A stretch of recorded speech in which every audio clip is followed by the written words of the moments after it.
आप एनडीटीवी के हो, आप एनडीटीवी के हो। चेक कर रहा हूं। हमने देखा है जब ये यात्रा चल रही है आपकी टी शर्ट बहुत चर्चाओं में है और खासतौर से मुझे आप लोगों ने डांट भी पड़वा दी और ये डांट पड़वा दी आपने मुझे। टी शर्ट कर करके मामा ने डांट मार दी मुझे। से सेवा सिंह। अब भैया पीएम वाला पूछिए, वो तीन है आपके, वो हर प्रेस कॉन्फ्रेंस में आते हैं, सीएम कौन पीएम कौन।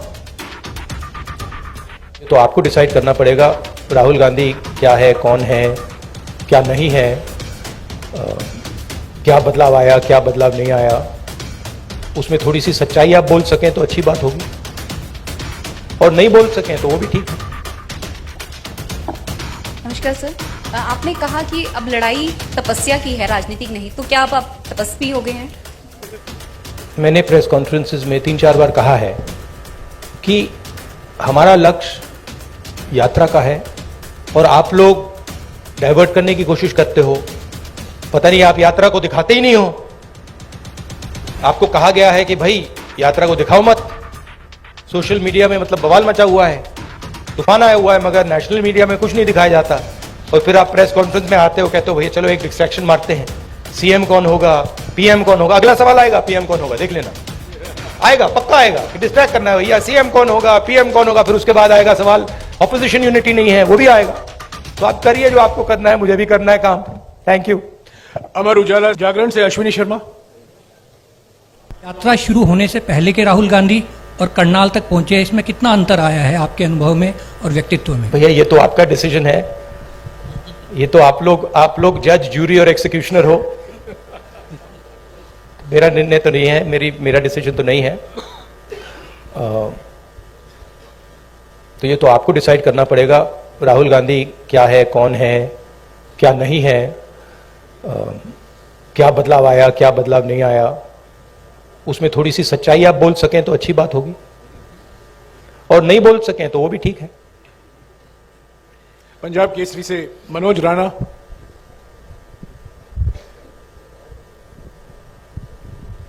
सर नमस्कार। मैं ये जानना चाहता हूँ, पूरी जगह से हरियाणा की जनता भी जानना चाहती है कि आगामी विधानसभा चुनाव में सीएम का चेहरा कौन रहेंगे कांग्रेस की तरफ से, क्योंकि भाजपा का तो उन्होंने क्लियर कर रखा है लगभग। हाँ देखिए, मैंने प्रेस कॉन्फ्रेंसेस में 3-4 बार कहा है कि हमारा लक्ष्य यात्रा का है और आप लोग डाइवर्ट करने की कोशिश करते हो। पता नहीं आप यात्रा को दिखाते ही नहीं हो। आपको कहा गया है कि भाई यात्रा को दिखाओ मत। सोशल मीडिया में मतलब बवाल मचा हुआ है, तूफान आया हुआ है, मगर नेशनल मीडिया में कुछ नहीं दिखाया जाता। और फिर आप प्रेस कॉन्फ्रेंस में आते हो, कहते हो भैया चलो एक डिस्ट्रैक्शन मारते हैं, सीएम कौन होगा, पीएम कौन होगा। अगला सवाल आएगा पीएम कौन होगा, देख लेना, आएगा, पक्का आएगा कि डिस्ट्रैक्ट करना है भैया, सीएम कौन होगा, पीएम कौन होगा। फिर उसके बाद आएगा सवाल ऑपोजिशन यूनिटी नहीं है, वो भी आएगा। तो आप करिए जो आपको करना है, मुझे भी करना है काम। Thank you. अमर उजाला से सेवा सिंह। अब भैया पीएम वाला पूछिए, वो तीन है आपके, वो हर प्रेस कॉन्फ्रेंस में आते हैं, सीएम कौन पीएम कौन। जी मेरा डर है कि मैं 5 मिनट में इसको खत्म नहीं कर पाऊंगा। राहुल जी 5 मिनट है, सिर्फ 5 मिनट है प्लीज। फाइनली टोटल टीवी से प्रदीप। फाइनली धन्यवाद राहुल जी। नमस्कार जयराम जी, धन्यवाद आपका सवाल पूछने का मौका देने के लिए। राहुल जी, हमने देखा है जब ये यात्रा चल रही है आपकी टी शर्ट बहुत चर्चाओं में है और खासतौर से मुझे आप लोगों ने डांट भी पड़वा दी और ये डांट पड़वा दी आपने मुझे।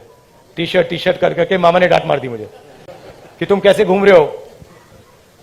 राहुल जी, सवाल मेरा यह है कि ये यात्रा जो है राहुल गांधी की इमेज बदलने में कितनी कामयाब रही है? चर्चा ये भी है राहुल गांधी की इमेज बदली है, आप इसे एक बड़ी उपलब्धि व्यक्तिगत तौर पर देखते हैं? और दूसरा सवाल इसी से जुड़ा, नहीं, एक ही सवाल प्लीज प्रदीप, एक ही सवाल प्लीज। हरियाणा का जिक्र प्लीज, मुझे रोकना पड़ेगा आपको, प्लीज एक ही सवाल। राहुल गांधी आपके दिमाग में है, मैंने मार दिया उसको, वो है ही नहीं, मेरे माइंड में है ही नहीं, गया, वो गया। जिस व्यक्ति को आप देख रहे हो वो राहुल गांधी नहीं है, वो आपको दिख रहा है। बात नहीं समझे आप? हिंदू धर्म को पढ़ो थोड़ा, शिव जी को पढ़ो, समझ आ जाएगी बात। ऐसे मत, हैरान मत हो, हैरान मत हो। राहुल गांधी आपके दिमाग में है, मेरे दिमाग में है ही नहीं। राहुल गांधी बीजेपी के दिमाग में है, मेरे दिमाग में है ही नहीं। इतना मतलब हैरान क्यों लग रहे हो आप? शुक्रिया शुक्रिया प्रदीप। इमेज का मुझे कुछ लेना देना नहीं है, इमेज में कुछ इंटरेस्ट नहीं है। जो इमेज आप रखना चाहते हो रख दो, अच्छी रखनी है रख दो, खराब रखनी है रख दो, वो आपका है, मेरा नहीं है, कोई फर्क नहीं पड़ता मुझे। मुझे अपना काम करना है। जनता टीवी से स्पर्श शर्मा। हैरान क्यों लग रहे हो आप? नमस्कार सर, आपने कहा कि अब लड़ाई तपस्या की है, राजनीतिक नहीं, तो क्या अब आप तपस्वी हो गए हैं? नहीं, मैं तपस्वी था, आप भी तपस्वी हैं। ये देश तपस्वियों का देश है। जैसे लोगों ने कहा कि देखो राहुल गांधी कितने किलोमीटर चल गया, लोग ये क्यों नहीं कहते कि देखो किसान कितने किलोमीटर चलता है? हिंदुस्तान का कोई भी किसान नहीं है जो मुझसे ज्यादा नहीं चला है, एक नहीं है। हिंदुस्तान का ऐसा आप एक मजदूर नहीं मिलेगा आपको जो मुझसे कम चला है। हम ये क्यों नहीं कहते देखो देखो मजदूर कितने किलोमीटर चला है? क्योंकि हम तपस्या की रिस्पेक्ट नहीं करते हैं, मैं करता हूं। तो ये चेंज लाना है, और ये देश तपस्वियों का है, ये देश पुजारियों का नहीं है। रियलिटी इस देश की ये है। और अगर जैसे मैंने कहा इस देश को सुपर पावर बनना है जो आप कहते रहते हो, तो तपस्वी की रिस्पेक्ट करनी पड़ेगी, उत्पादक की रिस्पेक्ट करनी पड़ेगी, उससे गले मिलना पड़ेगा, बैंक के दरवाजे उसके लिए खोलने पड़ेंगे, उसकी प्रोटेक्शन करनी पड़ेगी। सत्य खबर से सत्य सिंह। सर नमस्ते सर। पिछले काफी समय से हम लोग देख रहे हैं कि जो कांग्रेस पहले डिफेंस मोड में रहती थी अब अटैकिंग मोड में है। हर जगह पे जवाब दिया जा रहा है, आपकी टीम ये अच्छा काम कर रही है। पर मैं हरियाणा के संदर्भ में आपसे एक सवाल करना चाहता हूं, और वो सेंटर से ही सवाल रहता है। अभी पीछे राज्यसभा का चुनाव था, अजय माकन जी ने चुनाव लड़ा था। उस समय में एक क्रॉस वोटिंग हुई थी, कांग्रेस के पास वोट पूरे थे, उसके बावजूद कांग्रेस अपना राज्यसभा का सदस्य नहीं भेज पाई थी। उस पे ना आज तक कोई जांच की बात आई है और ना अभी तक उस पे कोई कार्रवाई जैसी बात है। सर आपसे मैं ये जानना चाहता हूं, क्या इस प्रकार के मुद्दों पर भी, जिस प्रकार से देखिए सोशल मीडिया की बात करें, सोशल फेस बनाने की बात करें, कांग्रेस का जबरदस्त फेस होता जा रहा है, क्या ऐसे मुद्दों पर भी पार्टी में चर्चा होती है? Distraction attempt number 2। देखिए ये ऑर्गेनाइजेशनल मामला है, यहां पे पीसीसी प्रेसिडेंट बैठे हैं, खारगे जी प्रेसिडेंट हैं, ये आप उनसे पूछिए, इनसे पूछिए। मेरा लक्ष्य क्लियर है, जो देश की आवाज है उसको सामने लाने का। अच्छा अटेम्प्ट था, मैं कहूं कि उससे अच्छा था, ज्यादा सोफिस्टिकेटेड था, मगर मैं डिस्ट्रैक्ट नहीं होऊंगा। Thank you. ये जो यात्रा है, जो हिंदुस्तान की आवाज को दबाया जा रहा है और जो हिंदुस्तान में डर फैलाया जा रहा है, हिंदुस्तान को जो बांटा जा रहा है, एक जात को दूसरी जात से, एक धर्म को दूसरे धर्म से जो लड़ाया जा रहा है, उसके खिलाफ ये यात्रा है। इस यात्रा का एक और लक्ष्य है, और वो मेरा पर्सनल लक्ष्य है, और जो हमारे साथ लोग चल रहे हैं वो उनका भी लक्ष्य है। वो है कि हम इस यात्रा को तपस्या जैसे देख रहे हैं। हम अपने देश से प्यार करते हैं, देश की जनता से प्यार करते हैं, किसानों से, गरीब लोगों से प्यार करते हैं, और उनके साथ हम चलना चाहते हैं।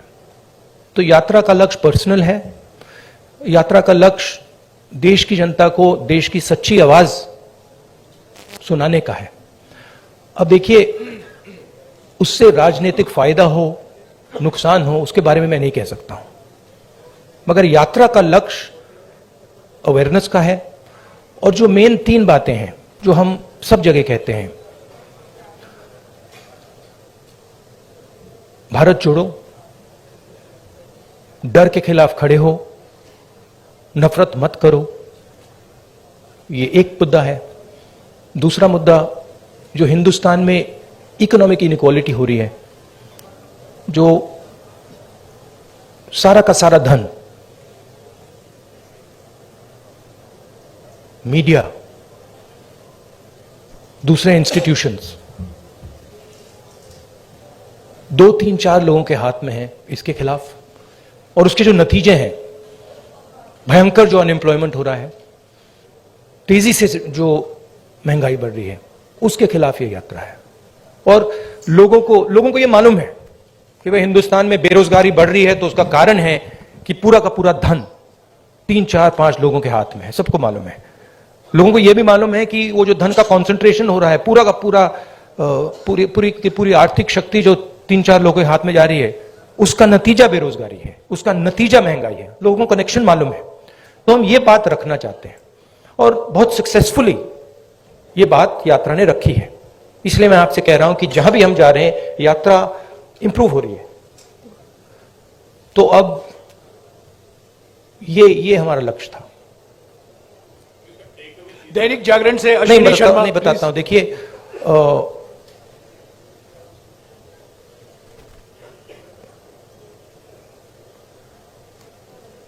जब अर्जुन